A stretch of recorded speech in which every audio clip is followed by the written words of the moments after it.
दोस्तों, स्वागत है आपका हमारे चैनल द यूनिक वर्ल्ड में अकबर और बीरबल की नई मजेदार कहानी पत्नी की ताकत। दोस्तों, एक बार अकबर और बीरबल आम व्यक्ति बनकर घूम रहे थे। उन्होंने देखा एक औरत जो अपने पति से छोटी है, वह उसे थप्पड़ मार रही है। अकबर ने बीरबल से पूछा कि उस आदमी को गुस्सा नहीं आया। बीरबल बोला, क्योंकि वह अपनी पत्नी की सुनता है। अकबर को विश्वास नहीं हुआ। यह देखने के लिए कि कितने शादीशुदा व्यक्ति अपनी पत्नी की सुनते हैं, सभी पतियों को खेत में बुलाया गया। तब बीरबल बोले, जहांपनाह, यह जानना चाहते हैं कि आप में से कितने व्यक्ति पत्नी की सलाह मानते हैं। जो व्यक्ति अपनी पत्नी की सुनता है वह उस तरफ चला जाए। एक व्यक्ति को छोड़कर सभी दूसरी तरफ चले गए। अकबर ने चैन की सांस ली। चलो, एक तो अपनी पत्नी की नहीं सुनता। बीरबल ने उससे पूछा, तुम उस तरफ क्यों नहीं गए? उस व्यक्ति ने उत्तर दिया, क्योंकि मेरी पत्नी ने कहा था भीड़ की तरफ मत जाना। अकबर अब भी नहीं माने। वह बोले, कुछ तो व्यक्ति ऐसे होंगे जो अपनी पत्नी से नहीं दबते होंगे। मैं तुम्हें 2 सुंदर घोड़े देता हूं, तुम जाओ और अपने साथ कुछ मुर्गियां भी ले जाओ। अगर तुम्हें पत्नी भक्त व्यक्ति मिले तो उसे मुर्गी देना, और कोई ऐसा व्यक्ति मिले जो पत्नी भक्त न हो उसे दोनों घोड़ों में से जो वह चाहे दे देना। बीरबल दिल्ली में घूमे और जहां भी जाते मुर्गी ही देते। एक जगह उन्हें एक पहलवान मिला जो धूप में बैठा था और अपने शरीर की मालिश कर रहा था। बीरबल ने पूछा, क्या तुम पत्नी भक्त हो? उसने बीरबल को अपने हाथ दिखाते हुए कहा, जरा मेरा हाथ पकड़ो और मैं तुम्हें दिखाता हूं। उसने बीरबल का हाथ इतनी जोर से दबाया कि बीरबल की चीख निकल गई। अगर तुमने मुझसे ऐसा प्रश्न दोबारा पूछा तो मैं तुम्हें मारूंगा। मुझे कौन प्रभाव में रख सकता है? एक छोटी औरत अंदर खाना पका रही थी। बीरबल ने पूछा, तुम्हारी पत्नी कहाँ है? वह बोला, वह मेरी पत्नी खाना बना रही है। तुम उसे देखो और फिर मुझे देखो और बताओ मालिक कौन है? बीरबल बोले, देखकर तो यही लगता है कि तुम मालिक हो, इसलिए मैं तुम्हें बादशाह की तरफ से उपहार में घोड़ा देना चाहता हूँ। बताओ कौन सा लोगे, सफेद या काला? यह सुनकर उस व्यक्ति ने पत्नी की तरफ देखा और पूछा, मैं कौन सा घोड़ा लूं, सफेद या काला? तब बीरबल बोले, अब तुम्हें मुर्गी मिलेगी। तुम्हारे पास शारीरिक ताकत तो है, लेकिन तुम कुछ साबित नहीं कर पाए। शिक्षा ताकत कई प्रकार की होती है। दूसरों को प्रभावित करने के लिए शरीर का माप कोई मायने नहीं रखता। ताकत का होना और उसका उपयोग दोनों अलग चीजें हैं। दोस्तों, वीडियो कैसा लगा कमेंट बॉक्स में जरूर बताएं। 4 मूर्ख। दोस्तों, एक बार बादशाह अकबर ने बीरबल को आदेश दिया कि शहर से 4 छटे हुए मूर्ख ढूंढ कर लाओ। बीरबल चले गए। रात होने पर उन्होंने सड़क पर देखा कि एक आदमी लैंप पोस्ट की रोशनी में बैठा कुछ खोज रहा है। उन्होंने करीब जाकर पूछा, क्या ढूंढ रहे हो? मेरा 1 रुपया खो गया, दीवान जी। आदमी ने बताया। कहाँ खोया था? वहां, उस पेड़ के नीचे। तो वहीं क्यों नहीं ढूंढते? अरे दीवान जी, वहां अंधेरा है। ओह, बीरबल समझ गए कि यही मूर्ख नंबर 1 है। वे उसे रुपया देने का लालच देकर अपने साथ ले आए। कुछ दूर ही गए थे कि एक घुड़सवार मिला। वह घोड़े पर बैठा चला आ रहा था। उसके सिर पर लकड़ियों का गट्ठर था। बीरबल ने करीब आने पर उससे पूछा, अरे, ये गट्ठर सिर पर क्यों रखा हुआ है? घोड़े पर क्यों नहीं रखते? घोड़ा बेहद कमजोर है, दीवान जी। इसलिए मैंने गट्ठर अपने सिर पर रख लिया है। बड़ी मासूमियत से वह बोला, अब आप ही बताएं, मैं भी घोड़े पर बैठा हूं। मेरा ही वजन यह नहीं संभाल पा रहा है, तो फिर का वजन भी उसी पर रख दूंगा तो इसकी क्या हालत होगी। यह बेचारा तो मर ही जाएगा। बीरबल उस महाअक्लमंद की शक्ल देखते रह गए। तभी उस व्यक्ति ने गटुर जमीन पर फेंक दिया और घोड़े से कूदकर बोला, दीवान साहब, आदाब बजा लाता हूं। ठीक है, बीरबल ने कहा, तुम हमारे साथ चलो, हम तुम्हें नया घोड़ा दे देंगे। बीरबल उन दोनों को लेकर उसी समय बादशाह के पास पहुंचे और उनकी करतूतें बताईं। बादशाह बोले, ठीक है, मगर हमने तो 4 मूर्ख लाने को कहा था। यह तो तुम 2 ही लाए हो। जहां पनाह, इस समय 2 मूर्ख यहीं मौजूद हैं, बीरबल बोले। बादशाह चौंककर इधर-उधर देखने लगे, मगर वहां उन दोनों के अतिरिक्त कोई और होता तो दिखता। आठ वे उलझन में पड़ गए और बोले, अरे भई बीरबल, कहाँ हैं 2 मूर्ख और? बीरबल बोले, गुस्ताखी मुआफ हो आलीजा, तीसरा मूर्ख मैं हूं जो ऐसा वाहियात काम करता फिर रहा हूं।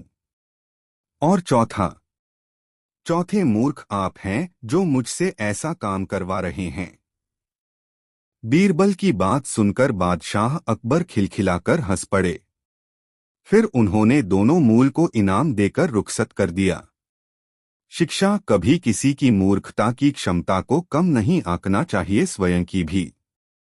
बीरबल ने भी स्वयं को मूर्ख बताकर बुद्धिमता दिखाई। दोस्तों, वीडियो को एक लाइक जरूर करें। दोस्तों, एक दिन 2 कवि किसी दूर राज्य से दरबार में आए।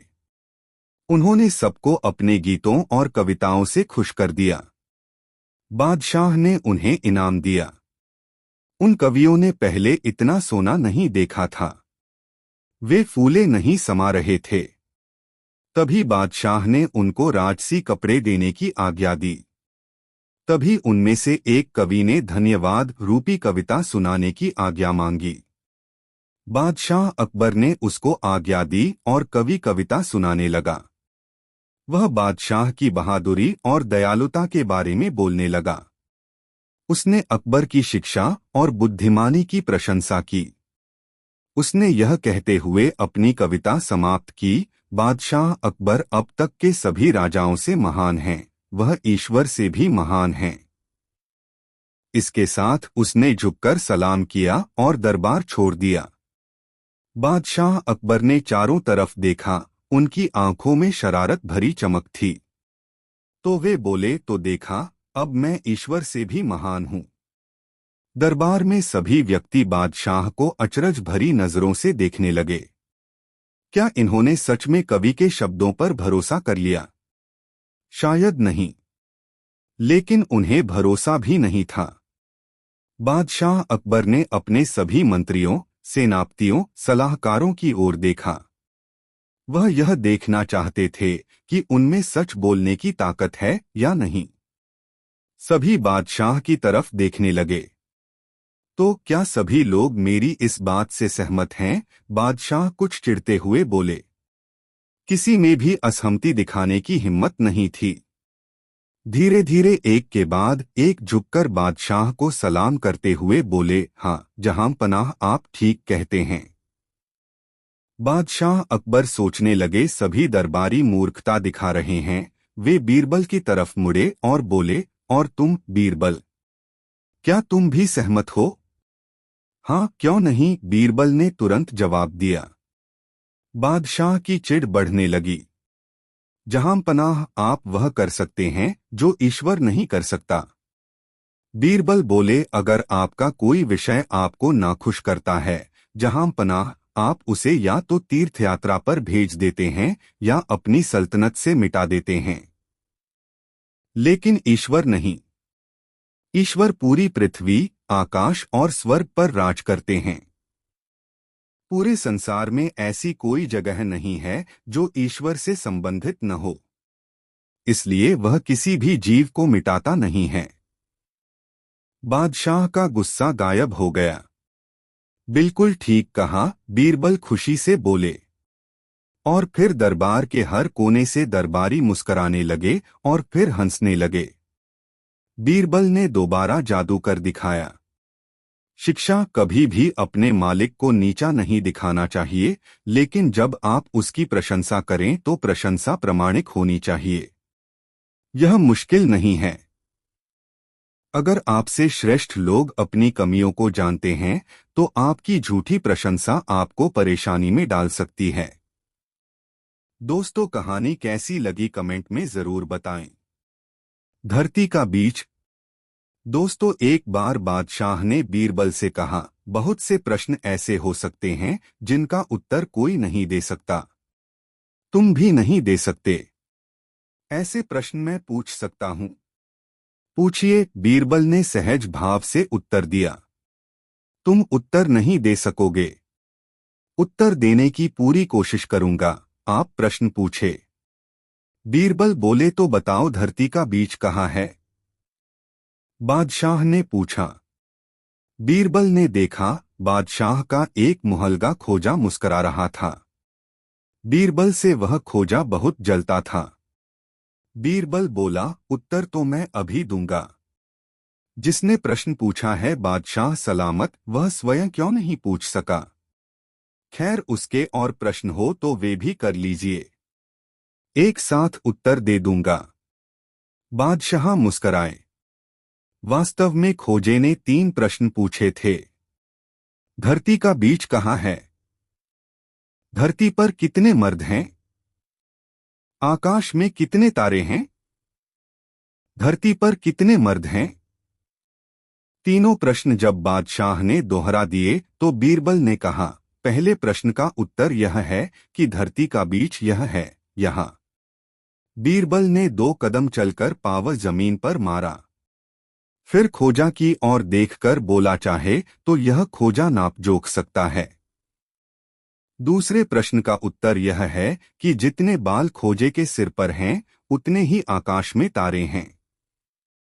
विश्वास न हो तो गिनकर देख ले। तीसरा प्रश्न है, धरती पर कितने मर्द और कितने औरतें हैं? इसका हिसाब निकालने में परेशानी है। परेशानी इन हिजड़ों से है जो न मर्दों में हैं और न औरतों में। अगर धरती के सभी हिजड़ों को मार दिया जाए तो गिनती हो जाएगी। हिजड़ा अर्थात बादशाह का मुहल्गा खोजा मुँह लटकाए जनान खाने की ओर चला गया। वह वहां नहीं ठहर सका था।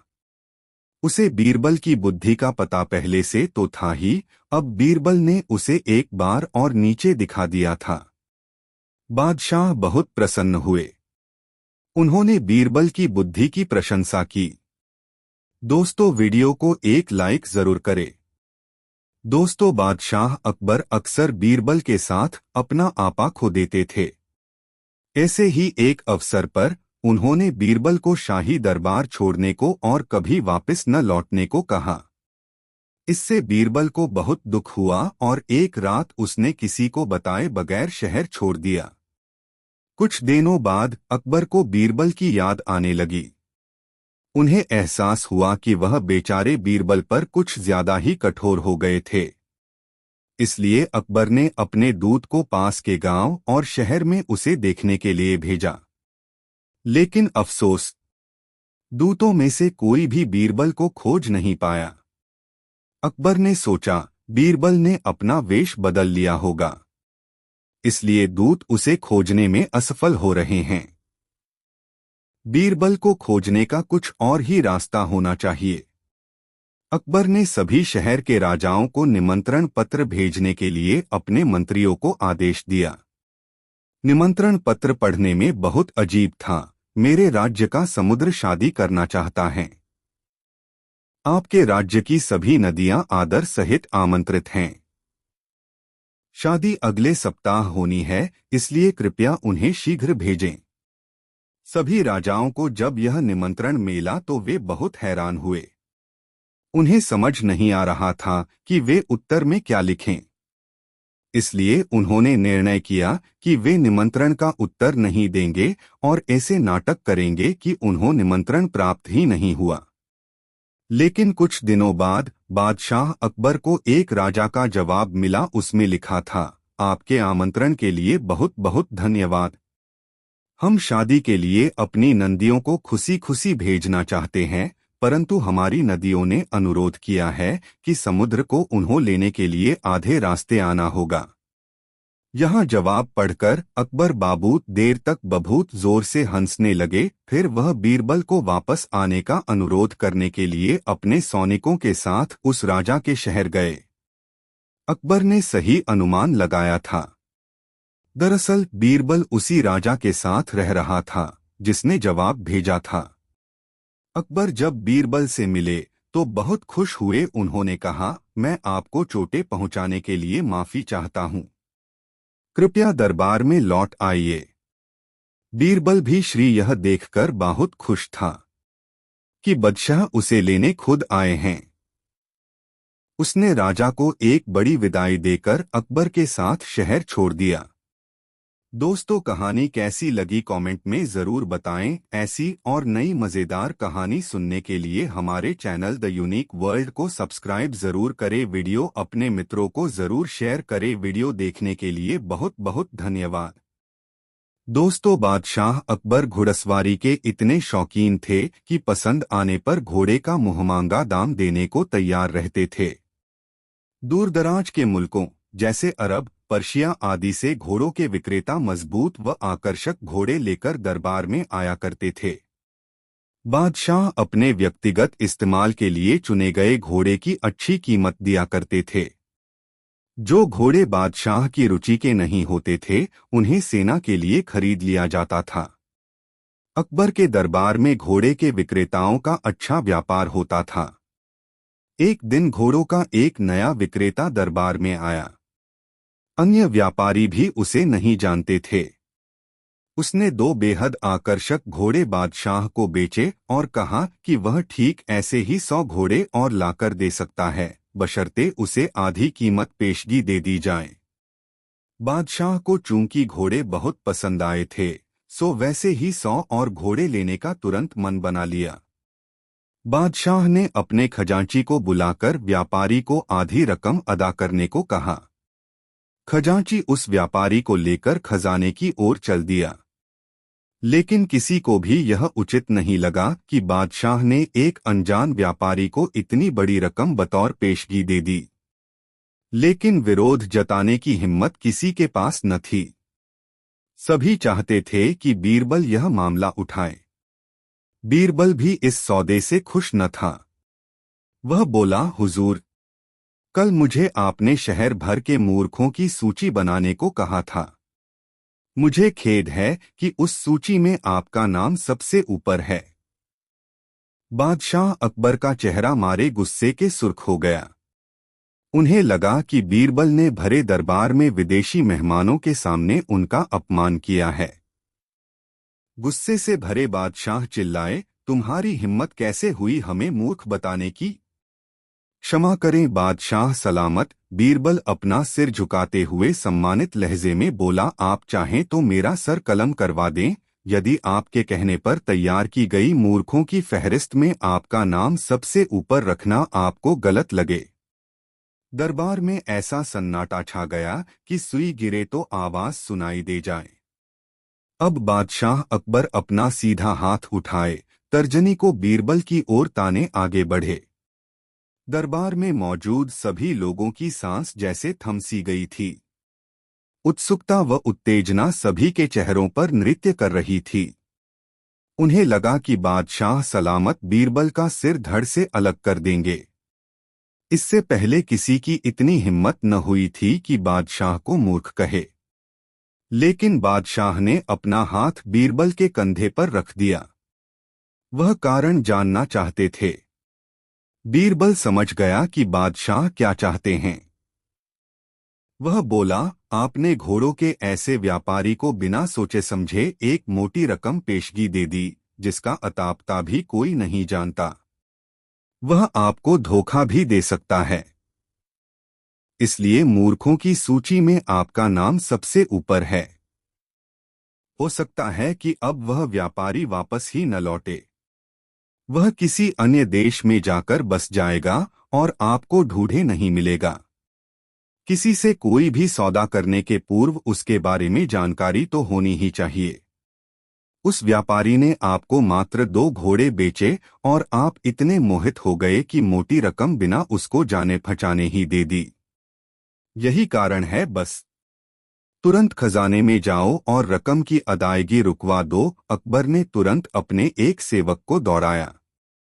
बीरबल बोला, अब आपका नाम उस सूची में नहीं रहेगा। बादशाह अकबर कुछ क्षण तो बीरबल को घूरते रहे, फिर अपनी दृष्टि दरबारियों पर केंद्रित कर ठहाका लगाकर हंस पड़े। सभी लोगों ने राहत की सांस ली कि बादशाह को अपनी गलती का एहसास हो गया था।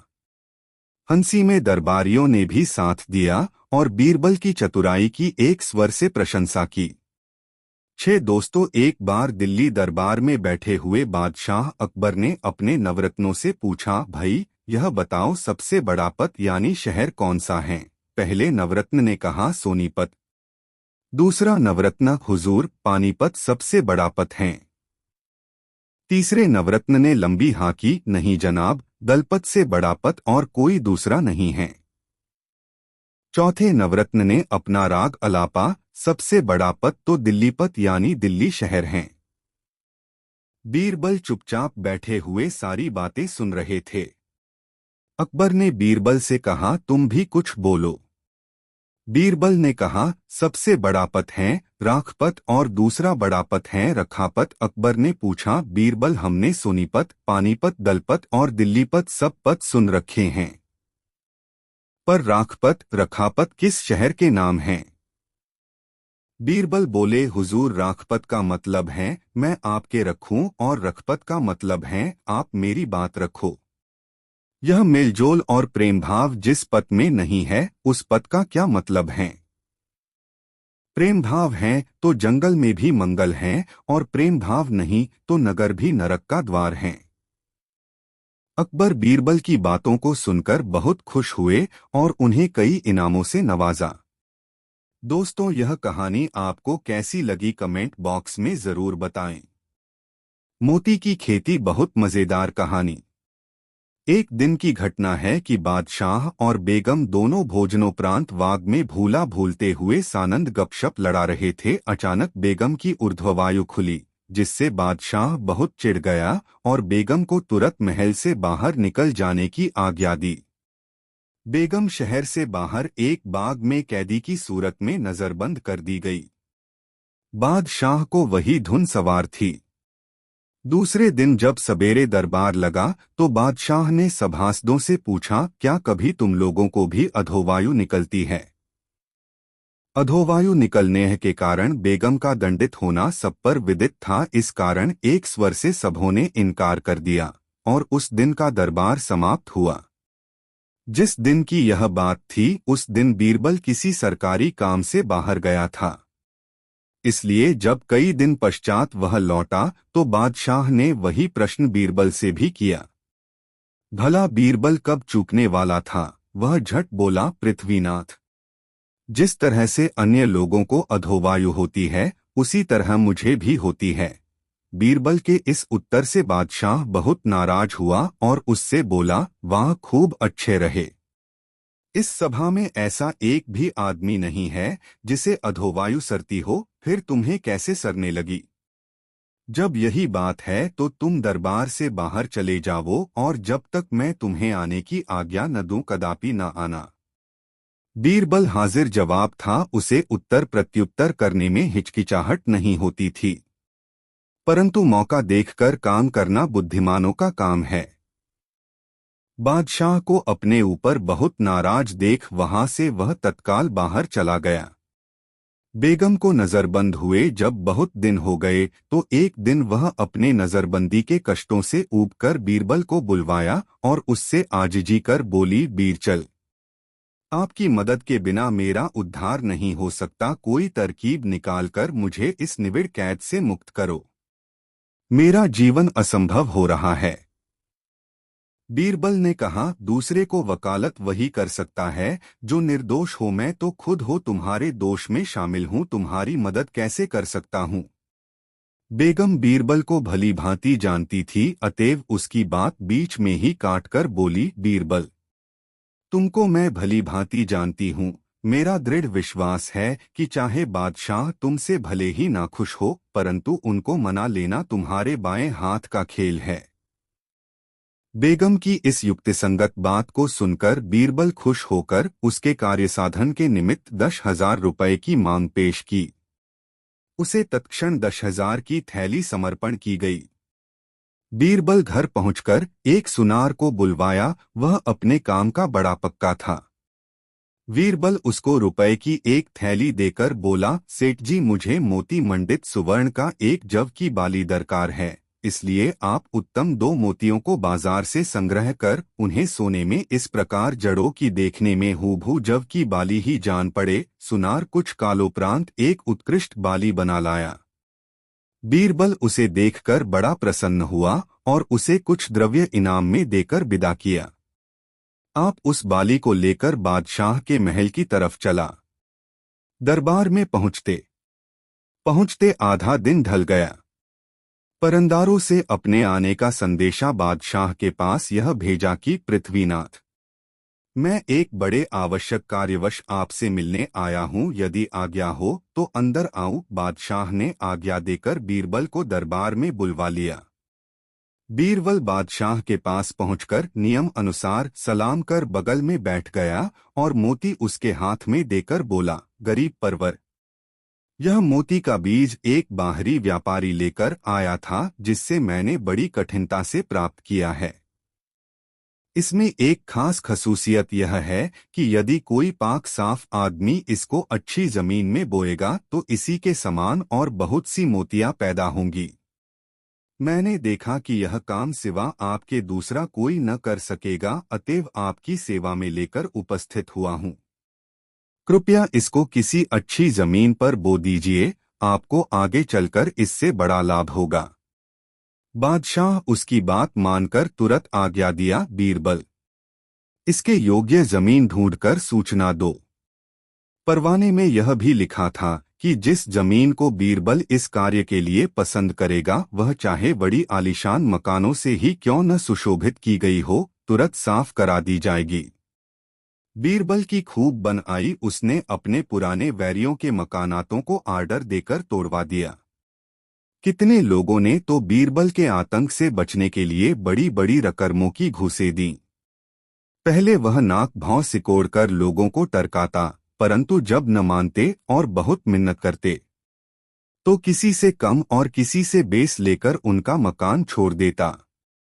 जब बीरबल का खासी रकम मिल गई तो बड़े बड़े महलों को गिरवाना बंद कर दिया। बाद को गरीबों की झोपड़ियों का चौगुनी कीमत देकर कुछ झोपड़ियां गिरवाकर एक खासी बोरस जमीन बना ली और उसे खूब जोतवाकर उसमें उत्तम प्रकार की खाद डलवा दी। पंक्ति से आवपाशी कराकर उसको भली भांति सिंचवाकर खेत को दुरुस्त करवा लिया। जब बीज बोने के काबिल खेत तैयार हुआ तब बीरबल ने एक दूत द्वारा बादशाह के पास खबर भेजी, पृथ्वीनाथ, आपका खेत तैयार हो गया है, अब आप सभासदों के सहित पधार कर खेत का मुलाहिजा फरमावें। बीरबल उस मोती के बीज को लेकर सभा के सन्मुख आया और उसे बादशाह को दिखाकर बोला, हुजूर, इस बीज को बोने वाला खूब पाक साफ मनुष्य होना चाहिए, जिससे दुर्गंधी आती होगी उसके बोने से बीज से हरगिज मोतो नहीं उगेगी। इसलिए जिसके शरीर से कभी वायु न सरती हो वह इसको बोए। आपके दरबार में तो ऐसों की कमी भी नहीं है। किसी एक को आज्ञा दीजिए कि जो इस काम को प्रसन्नता पूर्वक करे। बादशाह ने एक एक कर अपने सभी उपस्थित सभासदों से पूछा, परंतु कोई बीज बोने के लिए हामी न हुआ। लगभग हजारों की संख्या में लोग उपस्थित थे, पर सबों ने नहीं कर दिया। कारण कि यदि कोई यह कहकर कि मुझे हवा नहीं सरती, मोती बोने का साहस करता और कहीं बाद में मोती न उगती तो उसकी गर्दन मारी जाती। तब बादशाह ने बीरबल को बीज बोने के लिए कहा। बीरबल बोला, पृथ्वीनाथ, यह तो मैं आपसे पहले ही कह चुका हूं कि मुझको वायु सरती है। आपके सामने बहुतेरे लोगों ने इस बात की साक्षी दी है कि उनको वायु नहीं सरती, तो बड़े अफसोस की बात है कि बीज बोने के लिए कोई तैयार क्यों नहीं होता। श्रीमान को भी वायु नहीं सरती, अतएव अब इस काम को स्वयं आप ही करें तो कितना उत्तम हो। बादशाह बीरबल के प्रस्ताव को यह कहते हुए अस्वीकार कर दिया कि मुझे भी तो वायु सरती है। इस संसार में ऐसा एक भी मनुष्य न निकलेगा जिसे वायु न सरती हो।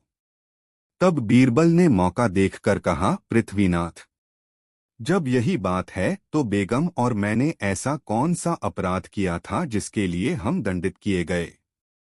बीरबल की इस युक्ति से बादशाह का गुस्सा शांत हो गया और बेगम को महल में बुलवाने की आज्ञा दी। बीरबल भी दोवान पद पर नियुक्त किया गया। दोस्तों, वीडियो को एक लाइक जरूर कर दे और कमेंट में जरूर बताएं कहानी कैसी लगी। दोस्तों, शहंशाह अकबर ने एक मुंशी को चुंगी अधिकारी बना दिया। वह मुंशी बहुत ही प्रसन्न हुआ और बादशाह की ढेरों प्रशंसा करके चला गया। कुछ दूरी पर ही बीरबल बैठे थे। मुंशी के जाने के बाद वह बोले, हुजूर, वह मुंशी बहुत ही चालाक, धूर्त और बेईमान जान पड़ता है। देखना, वह बेईमानी करने से बाज नहीं आएगा। बादशाह ने बीरबल की बातों पर कोई ध्यान नहीं दिया। बीरबल का शक सच साबित हुआ। बादशाह के पास मुंशी की शिकायतें आने लगीं कि मुंशी रिश्वत लेता है और प्रजा को बहुत ही तंग करता है। बिना रिश्वत लिए किसी से भी बात नहीं करता है। बादशाह सलामत ने मुंशी का तबादला वहां कर दिया जहां बेईमानी करने की कोई गुंजाइश ही नहीं थी। वह मुंशी अधिकारी से घुड़साल का मुंशी मुकर्रर कर दिया गया। अब मुंशी का काम घोड़ी की लीद तोलना था, लेकिन जहां चाह होती है वहां राह निकल ही आती है। मुंशी ने वहां भी अपनी आदत न छोड़ी और रिश्वत लेने शुरू कर दी। मुंशी साइसों से बोला, तुम सब घोड़ों को दाना कम खिलाते हो, इसीलिए मुझे लीद तोलने को भेजा गया है। यदि तुम्हारी लीद तोल में कम बैठी तो मैं शहंशाह से शिकायत कर दूंगा। साइस यह सुनकर डर गए और मुंशी को प्रति घोड़ा 1 रुपया देने लगे। बादशाह के पास मुंशी की शिकायत पहुंची तो उन्होंने यमुना नदी की लहरें गिनने का काम उसे सौंप दिया। यहां पर बेईमानी का कोई काम नहीं था। मुंशी बेईमानों का बेईमान था। यहां भी उसने कमाई का रास्ता ढूंढ निकाला। अब मुंशी ने नावों को रोकना शुरू कर दिया और कहने लगा, रुको, मैं अभी लहरें गिन रहा हूं। बेचारे नाविक जब नावों को रोक कर परेशान हो गए, तब उन्होंने मुंशी को प्रतिमाह 10 रुपये देने प्रारंभ कर दिया। दरबार में जब यह खबर पहुंची कि मुंशी नाविकों से पैसे वसूलता है, तो शहंशाह ने हुक्म जारी किया कि नावों को न रोका जाए और उन्हें जहां जाने दिया जाए। शातिर दिमाग मुंशी कहाँ किसी बंदिश और नियम को मानने वाला था। यहाँ भी उसने अपनी बुद्धि का इस्तेमाल कर एक तख्ती को तट पर यह लिखकर लगा दिया, रोको मत जाने दो। यह द्व्यर्थी वाक्य शहंशाह के हुक्म का भी पालन कर रहा था और मुंशी को भी रिश्वत दिलवा रहा था। बादशाह के पास फिर भी मुंशी की शिकायतें पहुंचने लगीं तो उन्होंने उस मुंशी की हरकतों से तंग आकर उसे नौकरी से हमेशा के लिए हटा दिया और बीरबल से कहा, बीरबल, हमने तुम्हारी बात नहीं मानी। तुम्हारा कहना सही था कि यह मुंशी जरूरत से ज्यादा होशियार और बेईमान लगता है। यह सब कहकर शहंशाह ने बीरबल के जिम्मे कर्मचारियों को जांचने परखने का काम लगा दिया। दोस्तों, वीडियो को एक लाइक जरूर कर दे। दोस्तों, घी के 2 व्यापारियों की दुकानें एक दूसरे के बराबर में थीं।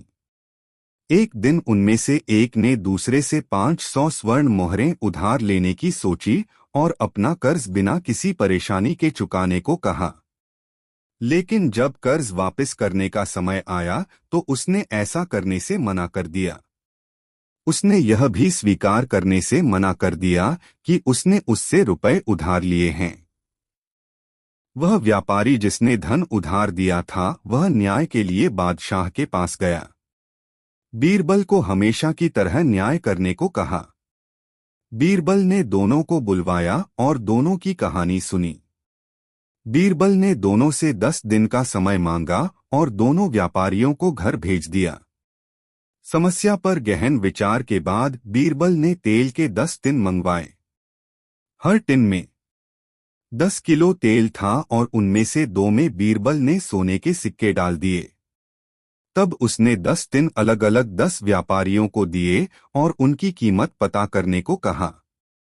उन्हें वे टिन घर ले जाने और 3 दिन बाद वापस आने को कहा। बीरबल ने सोने के सिक्के वाले दोनों बर्तन भी व्यापारियों को दे दिए।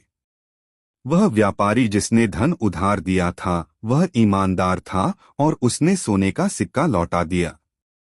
लेकिन उसके बेईमान पड़ोसी को सिक्का मिला तो उसने उसे अपने बेटे को दे दिया। निश्चित दिन पर सभी 10 व्यापारी तेल लेकर बीरबल के पास आए और उन्हें मूल्य के बारे में बताया। बीरबल ने उस व्यापारी के टिन को ध्यान से देखा जो अपना कर्ज नहीं चुकाना चाहता था और यह भी देखा कि सिक्का गायब होने के साथ उसमें से कुछ तेल भी कम था। जब बीरबल ने इस बारे में पूछा तो व्यापारी ने जवाब दिया कि जब मैंने इसे परखने के लिए गर्म किया होगा यह तब कम हो गया होगा। बीरबल बोले, अच्छा यह बात है, चलो मैं देखता हूँ। मैं अभी वापस आता हूँ। ऐसा कहकर वह अंदर गया और अपने एक नौकर को उस व्यापारी के घर जाकर उसके पुत्र से सिक्का लाने को कहा। बहुत जल्द वह लड़का सोने के सिक्के के साथ दरबार में आ गया और तुरंत उससे बीरबल ने पूछा, क्या तुम वे 5 सिक्के लेकर आए हो जो तुम्हारे पिता को तेल में मिले थे? तभी उत्तर आया, मालिक, तेल में केवल 1 सिक्का था, 5 नहीं। बीरबल ने तब व्यापारी से कहा, जब तुम 1 सिक्के के लिए बेईमानी कर सकते हो जो मैंने तेल के डिब्बे में डाला था वह इसके साथ तुमने उसमें से कुछ तेल भी निकाल लिया और गर्म करने के कारण तेल कम होने का बहाना बना दिया, तब तुम 500 सोने के सिक्कों के लिए सच क्यों बोलोगे जो तुमने पड़ोसी से उधार लिए थे? अब तुम्हारे पास कहने को क्या है? अब व्यापारी को बचाव का कोई तरीका नजर नहीं आया तो उसने सभी तेल व्यापारियों के सामने अपनी गलती मान ली। इस कहानी से मिलने वाली शिक्षा, सच कभी भी पर्दे के पीछे नहीं रह सकता।